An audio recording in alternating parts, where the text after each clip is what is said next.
오늘 함께 나누실 하나님 말씀은 요한계시록 17장 1절부터 18절까지 말씀입니다. 신약성경 416면 계시록 17장 1절부터 18절까지 말씀입니다. 17장 1절부터 18절까지 말씀을 저와 여러분들이 한 절씩 교독하도록 하겠습니다. 또 7대접을 가진 7천사 중 하나가 와서 내게 말하여 이르되 이리로 오라. 많은 물 위에 앉은 큰 음녀가 받을 심판을 내게 보이리라.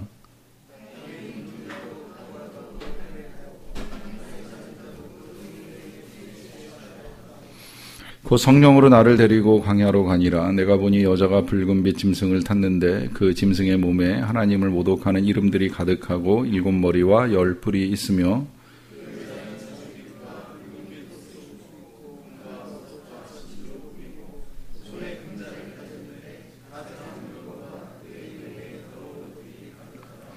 그의 이마에 이름이 기록되었으니 비밀이라 큰 바벨론이라 땅의 음녀들과 가증한 것들의 어미라 하였더라.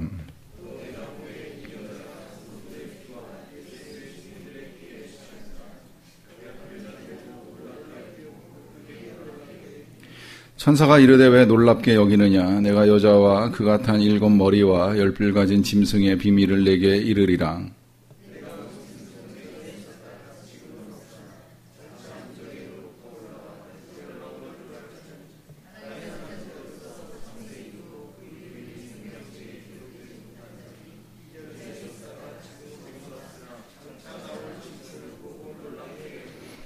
지혜 있는 뜻이 여기 있으니 그 7머리는 여자가 앉은 7산이요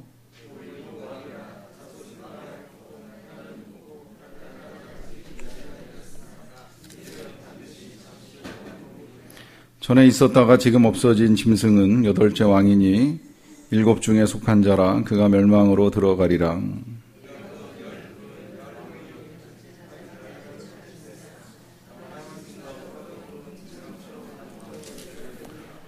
그들이 한 뜻을 가지고 자기의 능력과 권세를 짐승에게 주더라.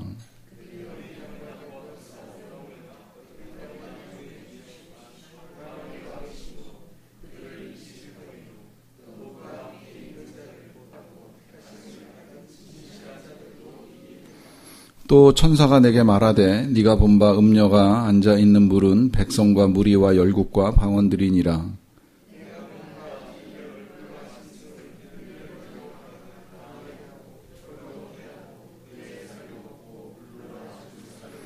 이는 하나님이 자기 뜻대로 할 마음을 그들에게 주사 한 뜻을 이루게 하시고 그들의 나라를 그 짐승에게 주게 하시되 하나님의 말씀이 응하기까지 하심이라.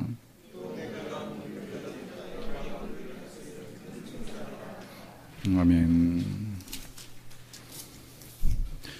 우리 사는 세상에 이 단어가 끝없이 계속 새롭게 만들어진다는 생각을 하는데요. 얼마 전에는 그 스몬비란 단어 들어보셨죠? 스마트폰 더하기 좀비 해가지고 스마트폰을 들여다보면서 이 좀비처럼 걸어가는 사람들을 이제 일컫는 용어가 나왔더라고요. 어떤 사람들인지 궁금하면 출근 시간에 이 판교역 1번 출구 퇴근 시간에 가도 볼 수 있을 것 같은데 수많은 스몬비가 이 전화기만 바라보면서 쭉 걸어가는 거 볼 수 있습니다. 어제는 또 그 팬덤이라고 하는 단어, 저는 좀 되게 낯선 단어인데 여러분들은 아시고 계셨는지 모르겠어요. 팬덤이라 그래가지고 합성어 같아요. 팬이라는 단어하고 이제 돔이라는 단어가 합쳐져가지고 번역으로는 광적 지지 이제 이렇게 번역을 해놨더라고요. 그러니까 지금 이제 우리 사회에 일어나는 현상 중에 하나가 누군가에 대한 이제 광적 지지 현상이 나타난다는 거예요. 특히 그 현상을 이제 진단한 사례로는 요새 그 TV 프로 중에 뭐 101이라고 하는 프로 있다면서요. 101명이 나와가지고 이 경합을 붙어서 마지막 한 명의 그 연습생인가 하여튼 아이돌인가 그 세우는 일을 하는 프로그램이 있다고 하는데 저도 기사로만 봐가지고 자세히는 모르는데 그 101명의 후보가 나와서 이제 그 일을 하게 되면 국민 투표로 그러니까 이제 온라인상으로 이제 투표를 해서 이제 그 많은 지지를 받은 사람들을 이제 조금씩 추려서 최종적으로 이제 11명의 후보생을 뽑는 일인 것 같아요. 그러니까 그 프로그램이 진행되는 동안에 벌써 그 프로를 보는 사람 중에 이제 팬덤이 형성되는 겁니다. 팬덤이 형성돼서 그 사람들이 이제 자기가 좋아하는 그 사람을 그 11명 안에 이제 넣거나 아니면 그 중에 이제 탑 후보생을 만들기 위해서 지지를 보내는데 그 지지를 보내는 정도가 어느 정도냐면 그 심한 경우에는 이 지하철에다가 큰 광고를 붙이는 일을 한대요. 국민 프로듀서님들 누구누구를 지지해 주세요. 이제 그러고서 지하철 광고를 붙이는데 그 광고비가 한 300에서 400 정도 된다 그러더라고요. 그것도 제가 알기로는 아마 이제 월 그 정도 되는 광고비를 직접 내서 그 아이들 후보생 중에 한 사람을 이제 지지하는 광고를 실른다는 거예요. 오전보다 별로 안 놀라시는 느낌. 이제 그런 광고가 지금 우리 서울 시내 지하철 1, 2, 3, 4, 5선에 26개인가 붙어 있다 그러더라고요. 그러니까 이제 그만한 투자를 통해서 자기가 좋아하는 누군가를 알리기를 원하고 지지한다는 사실을 이제 드러내는 거죠. 그러다가 이제 경쟁 붙는 후보들이 있으면 또 이제 그걸 이제 욕하고 비난하고 흠집내서 이제 끌어내리는 일을 하려고 애쓰기도 하고 또 자기가 정말 좋아하면 더 과장해서 포장해가지고 올리려고 하는 이제 이런 현상들이 우리 사회에 지금 이제 있다는 거예요. 그런데 이제 그 현상이 나타나는 원인으로는 이제 우리 기성세대의 원인도 진단을 합니다. 이제 우리 기성세대가 이 정치가들에 대해서 뭐 박사모니, 문빠니, 홍빠니 뭐 등등 이제 여러 가지 이 지지 세력들이 뭐 지지할 수는 있지만 이제 과도하게 그 지지하는 의사를 이제 표현하고 하는 이 일들을 통해서 이것이 마치 그냥 이제 사회 현상처럼 이렇게 세상에 흘러들어가게 이제 만들었다라고 하는 이야기를 하는 거죠. 이것을 이제 최종적으로 사회학자는 분석하기를 이제 이런 현상이 나타날 때에 이제 불거지는 문제에 대해서 진단하기를 그러면 그럴수록 이제 우리 사회가 포용이나 합의가 불가하다는 거예요. 원래 민주제도의 장점은 포용과 합의에 있지 않습니까? 소수를 존중하는 포용과 또 서로 의견이 맞지 아니할 때 합의해서 뭐 그 합의의 방식이 다수결일 수도 있고 뭐 아니면 뭐 만장일치일 수도 있고 하여튼 어떤 방식으로든 합의해서 이제 그 일을 이루어가는 것이 민주주의의 가장 큰 장점이라고 할 수 있겠는데 이렇게 이제 내가 지지하는 사람만 옳다. 그만 1등이 돼야 된다라고 하는 이 광적 지지에 빠지게 되면 이제 이 민주주의의 가치가 훼손이 되면서 이 통합이라고 하는 이제 좋은 일들을 이루어가기가 점점 더 어려워진다는 거예요. 근데 저는 이제 그런 사회학자의 분석은 그야말로 이제 사회학자가 보는 분석이라고 생각을 하고요. 거기에 더하여서 이제 저는 그야말로 목회자로 또 하나님을 믿는 사람으로 이 현상을 그런 사회적 문제로만 진단하고 넘어갈 것이 아니라 이 문제가 오늘 우리 사회에 우리가 하나님을 믿음에 있어서 이제 어떤 영향을 미치는가라고 하는 문제까지 좀 연결시켜 생각을 해봤으면 좋겠다라고 하는 거예요.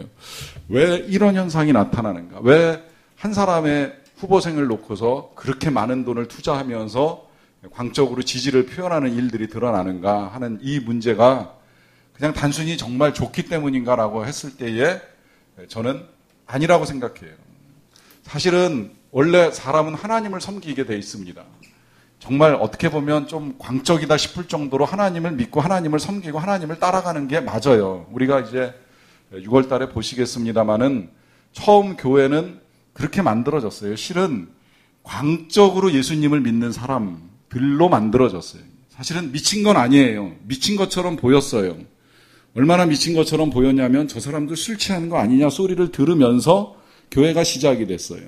그 광적 지지를 보내면서 만들어진 교회가 이제 예수님도 섬기고 하나님도 섬기는 일을 하는데 지금은 이 하나님의 자리가 이제 이들에 의해서 대체됐어요. 그 대체된 사람들을 뭐라고 표현하는지 아시죠? 아이돌이라고 표현을 합니다. 사실 우리가 이것도 지금 일상 용어가 돼가지고 아주 부담스럽지 않게 그냥 아이돌 이러고 이야기하지만 이 단어의 뜻 아시죠?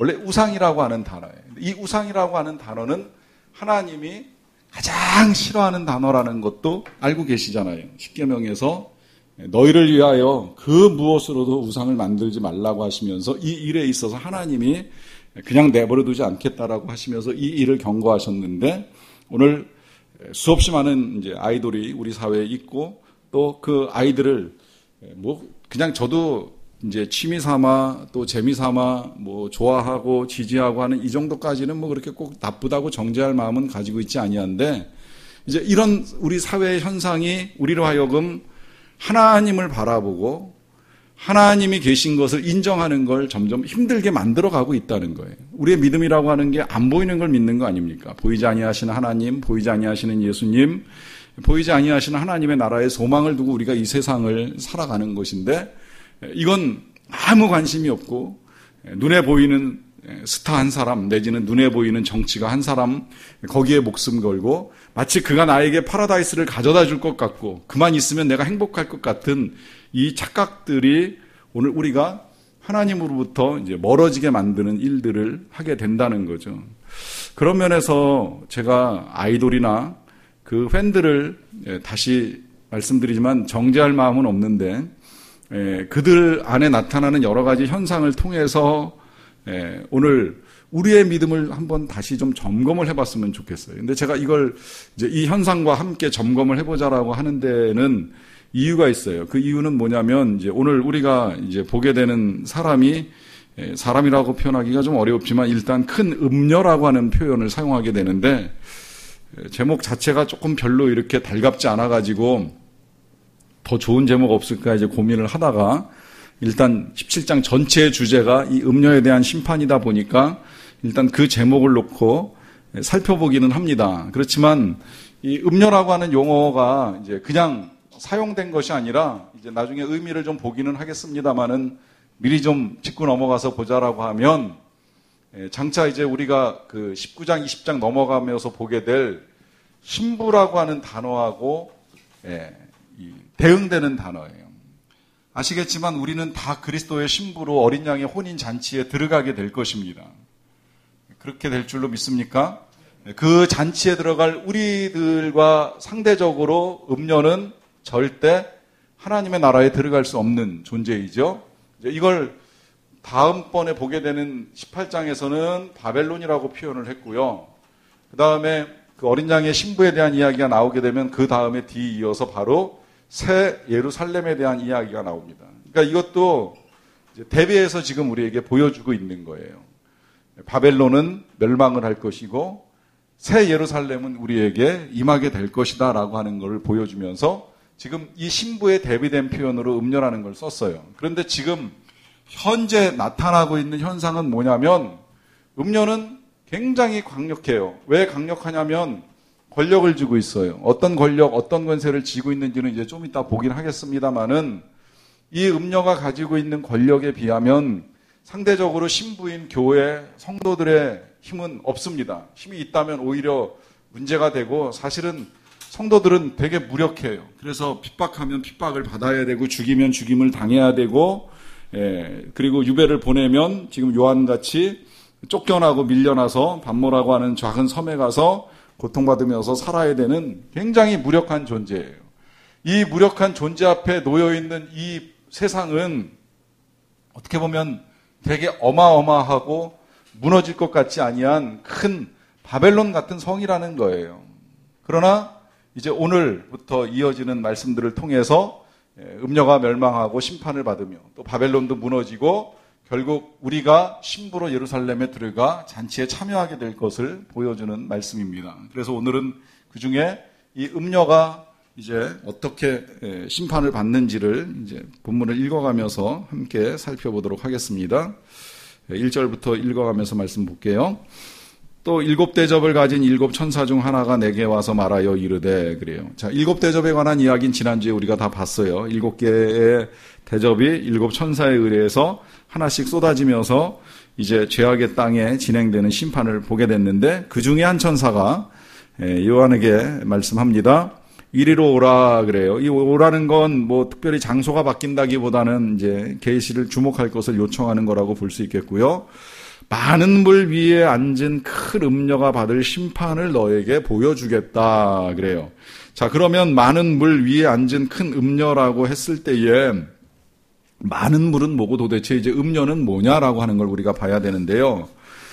항상 첫 번째 계시를 푸는 원칙은 말씀드렸듯이 성경으로 푸는 겁니다. 성경에 설명이 있으면 더 설명할 필요가 없어요.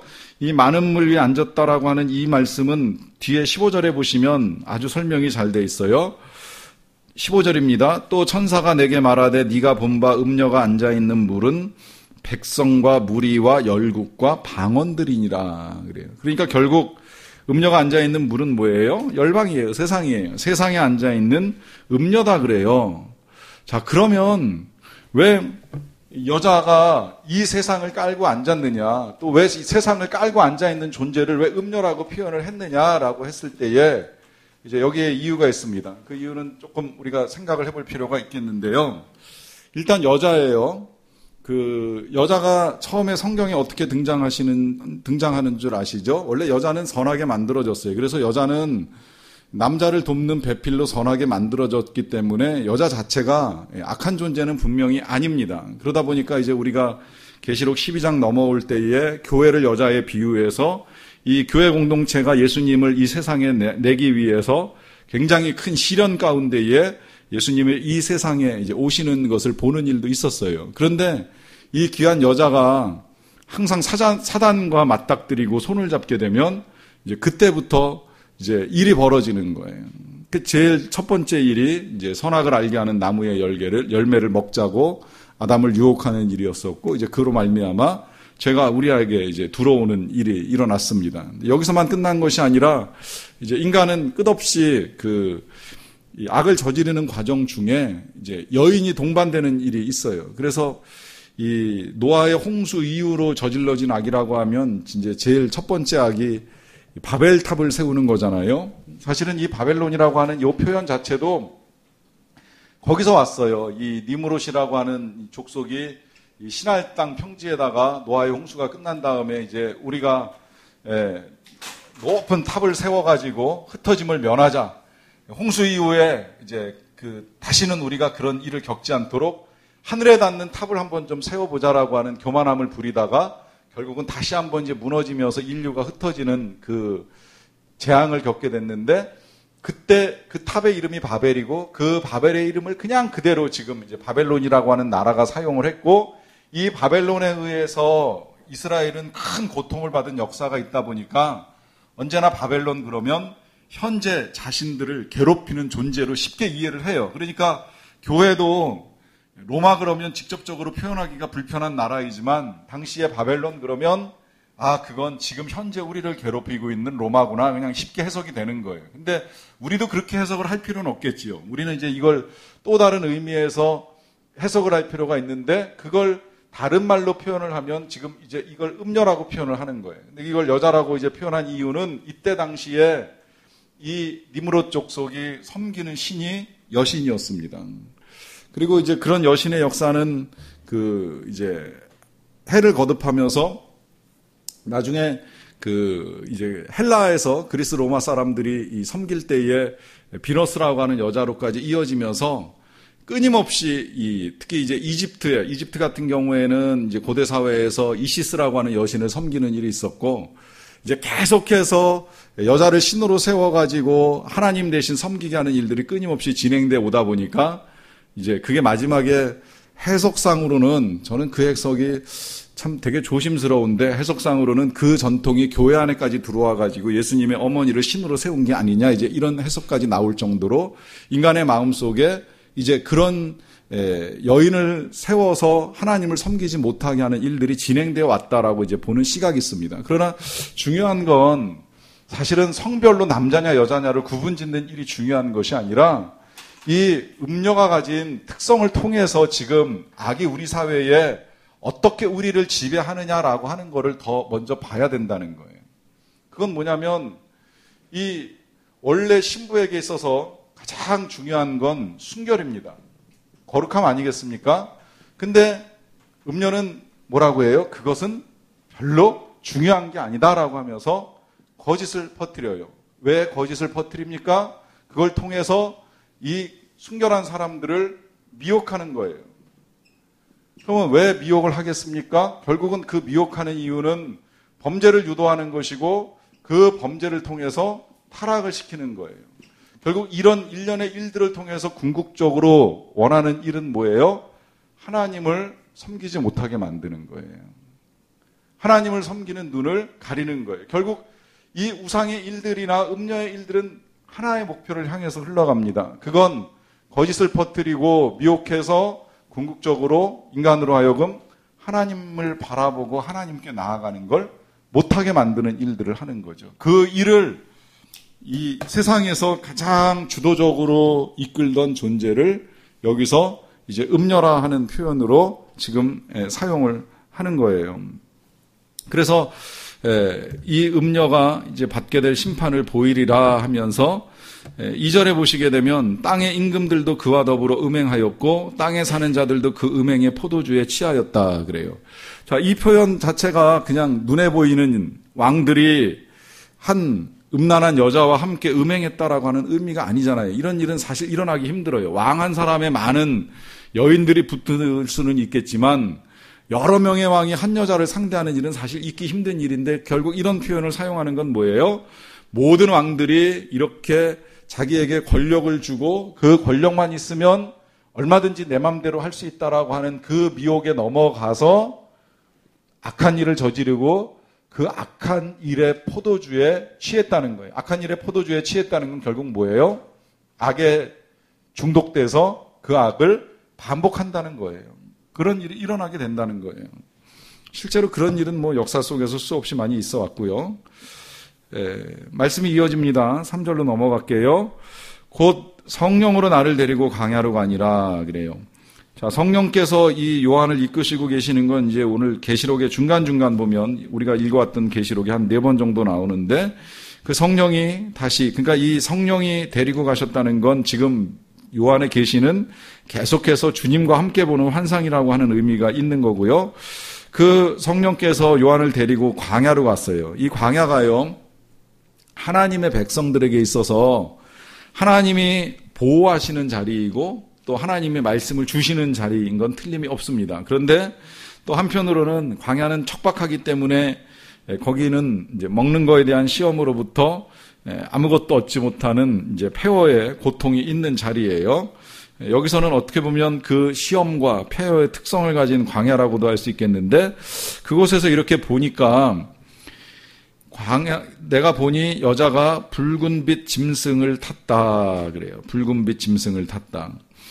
여기 지금 짐승이라고 하는 표현은 뭐 우리가 앞에서 너무 많이 봤기 때문에 다시 뭐 굳이 설명 안 해도 되겠지만 불다라고 하는 표현이 이제 독특하게 나왔는데 이 불다라고 하는 건 피의 상징인 건 틀림이 없어요. 그런데 이것도 역시 좋은 뜻으로 쓰일 때는 보혈이지만 그러나 악한 의도로 사용될 때 이것이 보혈일 리는 없겠고 피를 흘리게 만드는 권력자의 공포적 통치 내지는 그 피를 흘림으로 말미암아 얻게 된 물질로 인해서 권력자가 누리게 되는 사치나 호화 이런 것들을 상징하는 이제 단어입니다. 그러니까 이 중국은 빨간색이 복된 색으로 이제 사용하는 일이 많이 있는데 이 성경에 나오는 붉은색은 왕의 상징이고 권력의 상징, 힘의 상징, 악의 상징이 돼버리는 경우가 많아요.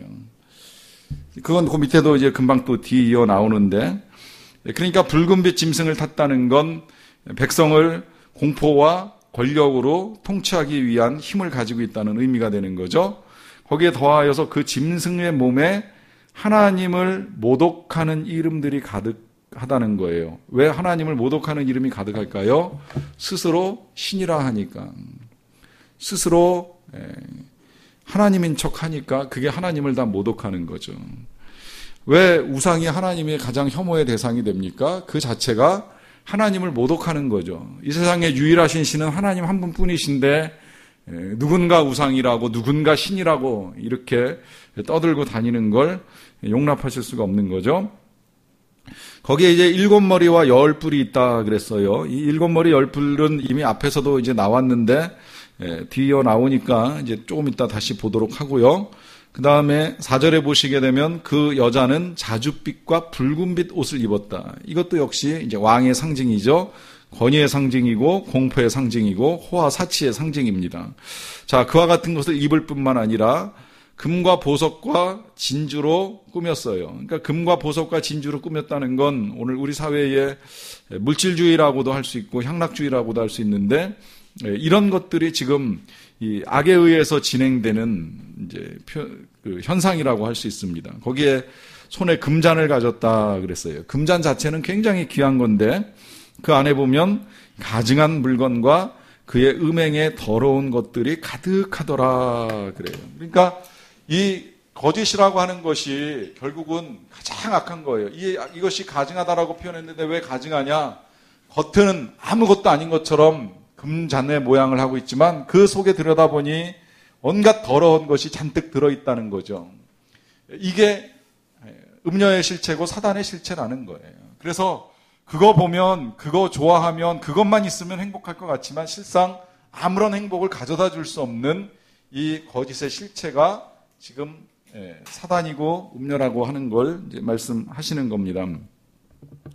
그래서 5절에 그의 이마에 이름이 기억되었으니 비밀이라 큰 바벨론이라 땅의 음녀들과 가증한 것들의 어미라 하였더라라고 하면서 이 음녀가 바벨론이라 하는 사실을 한 번 더 밝혀주고 결국 그건 가증한 것들의 어미라라고 하면서 인간을 행복하게 할 수 없는 존재인 것을 이제 분명하게 보여줍니다. 이어 6절로 넘어갈게요. 또 요한이 본 여자의 상태가 어떤지를 좀 보겠습니다. 또 내가 보매 이 여자가 성도들의 피와 예수의 증인들의 피에 취한지라 그래요. 자, 피에 취했다 그래요. 사람이 피에 취한다. 이게 사실 이제 좀처럼 일어나기 힘든 일인데 사람을 죽이는 일을 이제 하다 보면 때때로 사람 죽이는 걸 정말 우습게 생각하는 권력자들이 역사에 굉장히 많았던 거 알고 계실 거예요. 그러니까 특히 이 시대 같으면 예수의 증인들의 피라고 하니까, 성도들의 피라고 하니까 그리스도인들을 핍박해서 죽이는 이 일을 서슴지 않고 하는 이제 일이 끊임없이 일어났다는 거예요. 취해서 이게 진짜 얼마나 악하고 얼마나 큰 심판을 받을 건지에 대해서 전혀 생각지 못하고 이제 그 일을 저지른다는 거죠. 왜 그 영화 쿠보아디스라고 하는 영화 보시게 되면 그 쉽게 그거 아마 다운받으실 걸로 알고 있는데 그 영화 보면 이제 그야말로 초대교회 성도님들이 이 피에 취한 사람들에 의해 가지고 로마 원형 경기장에 한복판에 이제 내몰리고 거기에 온갖 맹수들을 집어넣어서 찢기게 하고 물리게 하고 그래서 이제 죽어가는 이제 장면을 볼 수 있는데 그걸 사람들이 즐겨요. 그 원형 경기장 그 객석에 앉아가지고 그리스도인들이 그렇게 죽어가는 현장을 즐겨요. 그러니까 말 그대로 정말 성도들의 피에 이 예수의 증인들의 피에 취해가는 거예요. 그러다 보니까 이제 이 요한이 그 여자를 보고 놀랍게 여기고 크게 놀랍게 여기는 일이 일어나는 겁니다. 그러자 천사가 말씀하시기를 왜 놀랍게 여기느냐 하면서 이제 질문을 먼저 해요. 여기서 이 놀랍다는 표현이 이제 기이하다라고 하는 의미로 해석을 할 수도 있고 또 한편으로는 이제 두려워서 무서워서 놀라는 경우도 있는데 어떻게 보면 요한이 너무 끔찍하고 이제 무서워서 두려워하셨는지는 모르겠는데 천사가 그러니까 왜 무서워하느냐라고 하면서 이제 그 결말을 보여주시는 거예요. 내가 여자와 그 탄 7머리와 10뿔 가진 짐승의 비밀을 너에게 일러주리라. 네가 본 짐승은 전에 있었다가 지금은 없으나 장차 무저갱으로부터 올라와 멸망으로 들어갈 자다. 자, 있었으나 없고 또 무저갱에서 다시 나온다. 그러니까 이 말은 전에는 자유롭게 이제 활동을 할 수 있었어요. 얼마든지 할 수 있었어요. 그런데 예수님의 십자가 사건 이후로 달라졌습니다. 예수님의 십자가 사건 이후로 사실 사단은 완전히 패한 거예요. 다만 남아있다면 이제 그 마지막 예수님 재림 때까지 이제 일시적으로 그야말로 이제 무저갱으로부터 이제 풀려나서 잠시 싸울 수 있는 권한을 얻고 또 이제 그 권한 하에 그리스도인들의 믿음을 지키는 일을 지금 해나가고 있는 것인데 궁극적으로는 멸망으로 들어갈 자라는 거죠. 그래서 놀라지 말라는 거예요. 거기에 더불어서 땅에 사는 자들, 이 땅에 사는 자들은 그 뒤에 바로 설명합니다. 창세 이후로 그 이름의 생명책에 기록되지 못한 자들. 그러니까 이제 멸망당할 사람들을 말하는 거죠. 그들이 이전에 있었다가 지금은 없으나 장차 나올 짐승을 보고 놀랍게 여긴다 그래요. 이제 이거야말로 이제 기이 여긴다는 의미가 될 수 있겠는데, 이제 그 짐승이 나오니까 이제 무슨 일이 일어날까 이제 신기하게 여기면서 이제 들여다보는 겁니다. 그러면서 이제 9절로 넘어가요. 지혜 있는 뜻은 여기 있으니, 사실 이 말씀은 앞에 지금 천사가 설명을 해주는 내용에서 이어지고 있는 것인데요. 지혜 있는 뜻이 여기 있다라고 하는 이 말씀은 이제 이 뒤에 부분들을 이해하는 데 있어서 지혜로운 이해력이 필요하다라고 하는 의미입니다. 그런데 뭐 어떻게 보면 어렵지만 또 어떻게 보면 그렇게 어려운 것만은 아니니까 이제 읽어가면서 조금 설명을 드릴게요. 자, 지혜 있는 뜻은 여기 있으니 그 7머리는 여자가 앉은 7산이다 그래요. 자, 7산. 7산이라고 하는 표현이 이제 등장을 하게 된 건 당시 로마라고 하는 나라가 7산의 도시라고 하는 이제 별명을 가지고 있었어요. 처음에 로마가 만들어질 때 산에서 도시가, 이게 사실 도시가 산에서 형성되는 일은 거의 없거든요. 원래 도시는 평야를 중심으로 형성이 되는데 로마는 독특하게도 이제 산에서 형성이 되다 보니까 7산의 도시라고 하는 별명을 가지고 있었는데, 7산이라고 딱 기록을 해놓고 나서 보니까 오해의 소지가 있잖아요. 그럼 로마에 이런 이제 오해의 소지가 있는데 그게 아니다 보니까 7산이요 또 7왕이라 그래요. 그러니까 여자가 탄 그 짐승의 7머리는 7왕이라 그랬어요. 그러면서 7왕에 대해서 설명하기를 5은 망했고 하나는 현존하고 다른 하나는 아직 이르지 아니하였다 말씀을 합니다. 그러다 보니까 이제 이 구절을 놓고 사람들이 자꾸 따지고 계산을 하는 거예요. 그 5 왕은 누구고, 현재 왕은 누구고, 장차 또 있을 또 한 명의 왕은 누구냐, 이제 이런 이제 계산을 하는 거예요. 그래서 로마 역대 왕들을 놓고 계속 이렇게 족보를 따져보고 이제 맞춰가는 작업을 합니다. 그런데 그 뒤에 보면 더 헷갈리는 건 뭐냐면, 그 다음에 이제 8째 왕이 나오는데 또 그 8째 왕은 그냥 8째가 아니라 전에 있었다가 없어진 짐승이고, 그러면서 또 7 중에 속했다 그러니까 이게 굉장히 복잡해져요. 그래서 이걸 뭐 짜맞추다가 나중에 안 되니까 7 중에 한 명은 네로고, 네로가 죽었다가 나중에 도미시안으로 환생했다, 이제 이렇게 생각하면서 도미시안이 8번째 왕으로 와가지고 죽었다가 살아난 거 아니냐, 뭐 이제 이런 식으로 해석을 짜맞추기도 하는데요. 이제 그런 식으로 맞추다 보면 계시가 정말 하나님이 우리에게 전해주시고자 하는 걸 우리가 놓치는 일이 생깁니다. 이걸 그 다음에는 이제 어떤 식으로 해석을 했느냐면, 이건 그러니까 왕이 아니다, 그냥 역사 속에서 그리스도인들 아니면 이스라엘이라고 하는 하나님의 백성들을 괴롭혔던 큰 민족들이 아니겠느냐, 그러면서 애굽부터 또 따지는 거예요. 애굽, 아수르, 바벨론, 메데바사, 헬라 5 나라가 있었고, 그 다음에 지금은 어느 나라예요? 로마.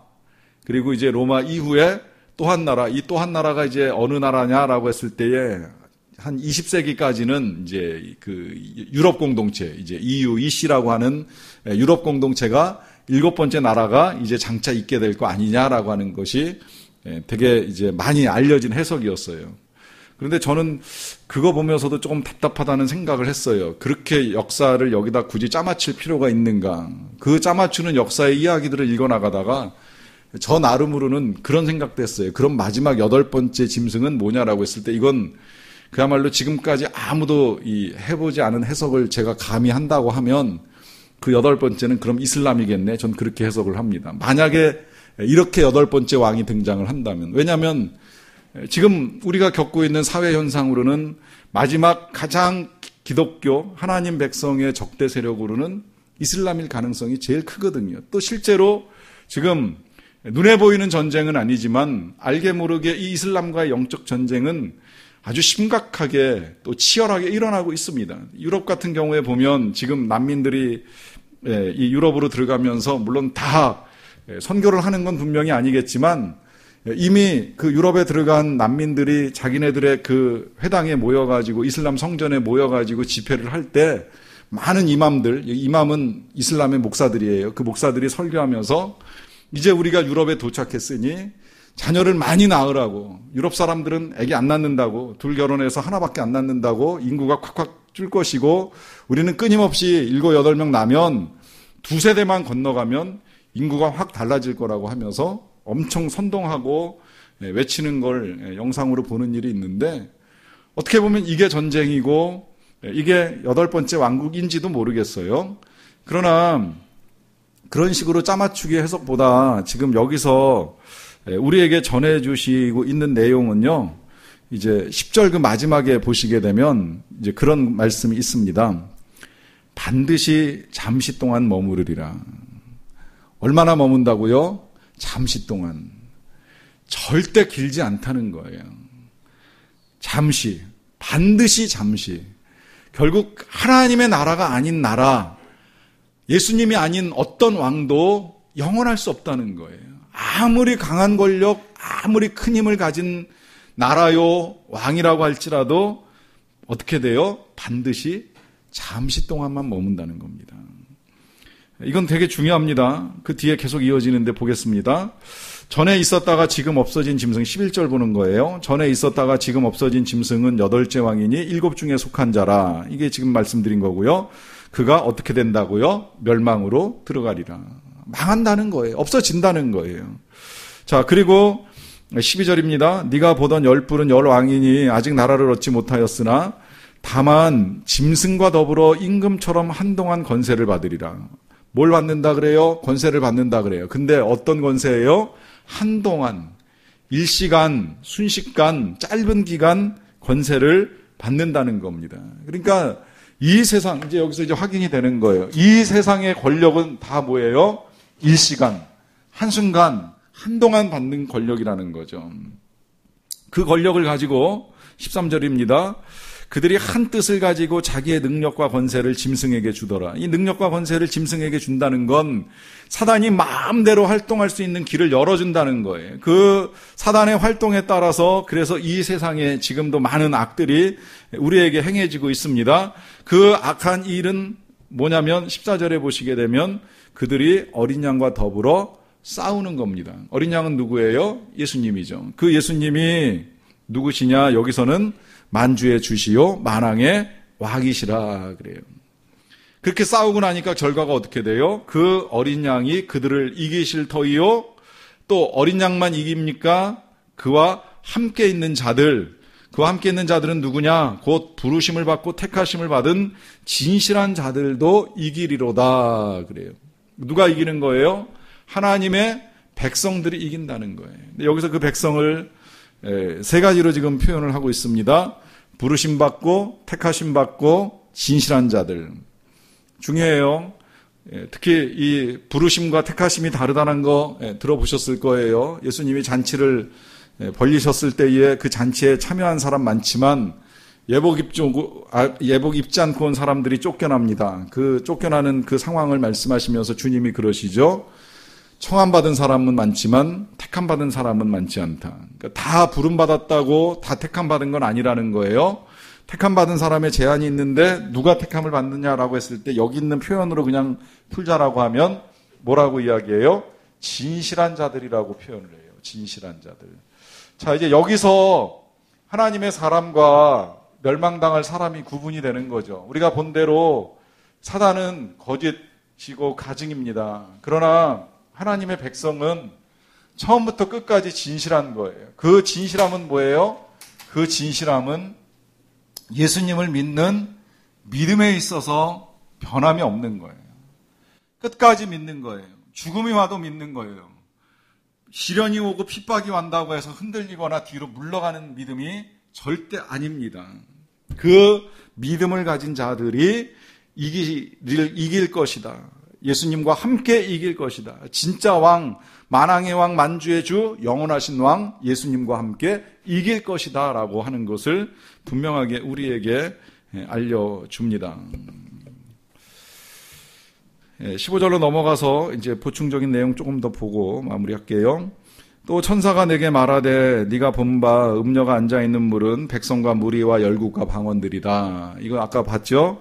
온 세상에 이 사단의 세력들이 끊임없이 하나님을 대적하는 일들을 변함없이 진행해 오고 있다는 거예요. 네가 본 바 이 열불과 짐승은 음녀를 미워하여 망하게 하고 벌거벗게 하고 그의 살을 먹게 하고 불로 아주 살으리라 그래요. 자, 여기서 이제 조금 혼란스러운 사건이 하나가 터졌어요. 그건 뭐냐면 열불과 짐승이 음녀를 미워한다 그래요. 여지껏 이 음녀가 이 열불과 짐승의 힘을 가지고 자기의 그 악한 일들을 해왔었는데 갑자기 이 열불과 짐승이 음녀를 대적해서 망하게 하고 벌거벗게 하고 먹고 사르는 일을 한다. 이게 도대체 무슨 일일까요? 여러분, 이제 우리가 여기서 알아야 될 또 하나의 이 사단의 실체가 뭐냐면, 여기에 열거되지 않은 것 중에 사단의 실체가 분열이라고 하는 것입니다. 다툼.